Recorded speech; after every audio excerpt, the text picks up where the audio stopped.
Hello friends, आज हम बात करेंगे विटामिन डी के बारे में, जिसको हम कैल्सीफेरोल भी कहते हैं। विटामिन डी एक फैट सोल्यूबल विटामिन है। आप सब विटामिन डी के बारे में काफी हद तक जानते हैं, बट मैं आपको आज कुछ नया बताने वाला हूं।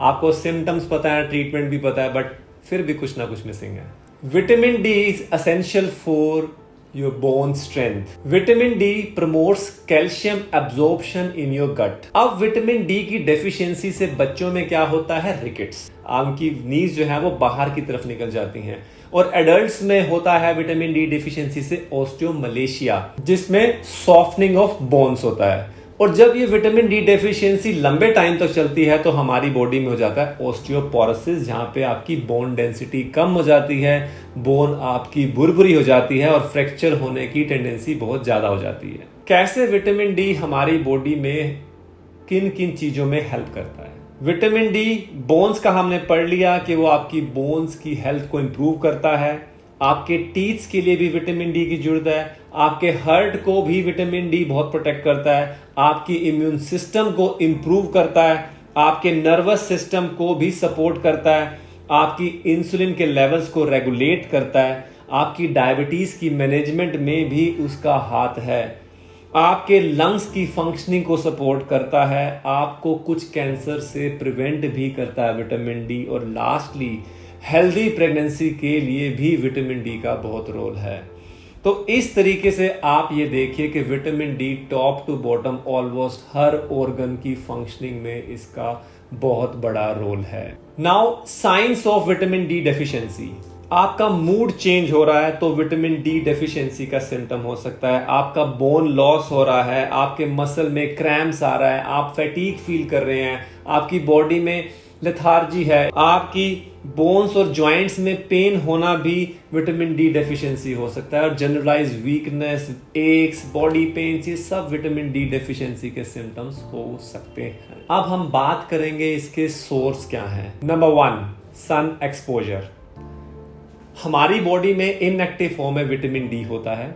जब सन रेज, जिसमें स्पेसिफिकली यूवीबी रेज, जिसकी अप्रोक्सीमेट वेवलेंथ है 290 to 320 नैनोमीटर्स, जब वो हमारी स्किन पे, जो कि अनकवर्ड है, जिस पे कोई क्लॉथ नहीं है, ना ही कोई सनस्क्रीन लोशन है, जब वो डायरेक्टली हमारी अनकवर्ड स्किन पे पड़ती है तो हमारी बॉडी में जो इनएक्टिव फॉर्म्स हैं विटामिन डी की, जैसे कि 7 हाइड्रोक्सी कोलेस्ट्रॉल, फिर वो कन्वर्ट होता है आपका प्री विटामिन डी और ultimately active form of vitamin D3।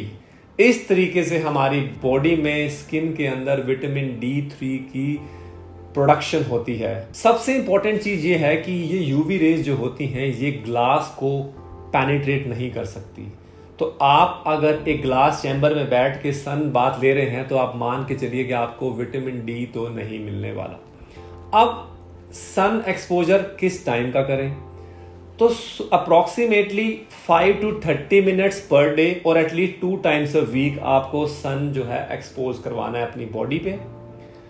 और टाइम क्या रहेगा? 10 AM to 4 PM। सो कुछ रिसर्चेस और कुछ स्टडीज में देखा गया है कि ये सब जब वैल्यूज मिलती हैं, जैसे कि 5 to 30 मिनट्स पर डे और 10 AM to 4 PM का जो सन एक्सपोजर है, इससे आपकी बॉडी में जो है विटामिन डी प्रोडक्शन होती है। कुछ डाइट प्रोडक्ट्स भी हैं जो हमारे को विटामिन डी देते हैं। बहुत ज्यादा वैल्यूज में नहीं, बट कुछ हद तक विटामिन डी मिलता है, जैसे कि egg yolk, mushrooms, fatty fishes, tuna and trout fish. 0 to 12 months का जो बेबी है उसको चाहिए 400 इंटरनेशनल यूनिट्स। 2 to 12 ईयर्स को चाहिए 600 इंटरनेशनल यूनिट्स। 30 to 50 ईयर्स के पर्सन को भी चाहिए 600 इंटरनेशनल यूनिट्स। 51 to 70 को भी 600 इंटरनेशनल यूनिट्स ही चाहिए per day. More than 70 years के जो लोग हैं उनको चाहिए 800 इंटरनेशनल यूनिट्स, क्योंकि उनकी स्किन जो है अब विटामिन डी प्रोडक्शन नहीं कर पाती उतना जो एक यंग बॉडी कर पाती है। आप सबको डेफिशिएंसी में पता है, कैप्सूल्स आते हैं 60,000 इंटरनेशनल यूनिट्स के, इंजेक्शंस आते हैं तो आप डेफिशिएंसी को कवर करेंगे high dose of vitamin D3 in the form of capsules और नैनो शॉट्स और इंजेक्शंस। बट उसके बाद मेंटेनेंस डोज के लिए आपको जो मैंने बताया है वो डेली रिकमेंडेड जो डोज है उसको ही फॉलो करना है। कई बार हम विटामिन डी अपने आप ले लेते हैं without the consultation of A doctor, तो उस केस में क्या हो जाता है कि आपका विटामिन डी जो है वो एक्सेस हो जाता है। अब excess of vitamin D can also give you some symptom.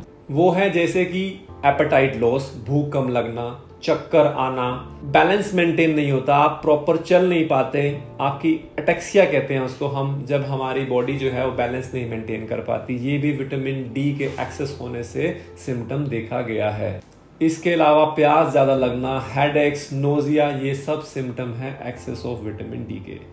तो इसीलिए मैं कहूँगा कि आप अपना विटामिन डी जब टेस्ट करवाते हैं उसकी जो भी वैल्यू आती है आप अपने डॉक्टर से कंसल्ट करें, फिर वो आपको एडवाइस करेगा कि आपको कितना विटामिन डी कैसे लेना है। इसी के साथ मैं फिर से कहूँगा, फिट रहो, खुश रहो। Thank you.